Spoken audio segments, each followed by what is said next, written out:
Hi friends, breakfast சேமியா செஞ்சு கொடுத்தேன். பாப்பாவுக்கு ரொம்ப பிடிச்சிருந்தது. லஞ்சுக்கு எக் அண்ட் வெஜ்ஜீஸ் போட்ட ஃப்ரைட் ரைஸ். எண்ணெய் சூடுனதும் கடுகு உளுந்து பொரிய விட்டு காஞ்ச மிளகாய் கருவேப்பிலை பொரிய விட்டு 2 பல்லாரி வெங்காயத்தை நல்லா வதக்கி விட்டுட்டேன்.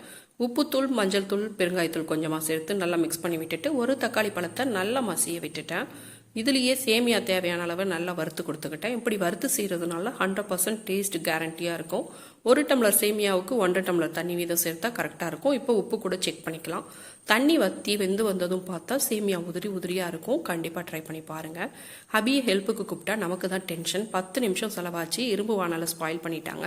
அதை சரி பண்ணவே எனக்கு 10 நிமிஷம் செலவாயிடுச்சு. எண்ணெய் சூடேறினதும் ஒரு பல்லாரி வெங்காயத்தை நல்லா வதக்கி விட்டுட்டு கேரட் பீன்ஸ் ரெண்டும் ஒன்றா சேர்த்து மிக்ஸ் பண்ணி விட்டுட்டேன்.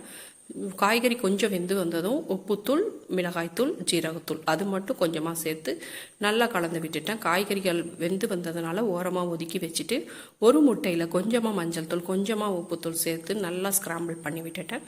முட்டை வெந்ததும் காய்கறிகளோடு சேர்த்து மிக்ஸ் பண்ணி விட்டுட்டேன். தேவையான ரைஸு இப்போ ஆட் பண்ணிக்கிட்டேன். அதுலேயே கொஞ்சம் சில்லி ஃப்ளேக்ஸும் ஆட் பண்ணிக்கிட்டேன். தேவைப்பட்டால் பெப்பர் கூட ஆட் பண்ணிக்கலாம். ரைஸை ஜென்டலாக மிக்ஸ் பண்ணி விட்டுட்டோம்னா நம்மளோட எம்மியான egg and veggies fried rice ready. நீங்களும் ட்ரை பண்ணி பாருங்கள், என்ஜாய் பண்ணுங்கள். வீடியோ பிடிச்சிருந்தா லைக் பண்ணுங்கள், சப்ஸ்கிரைப் பண்ணுங்கள். தேங்க்யூ.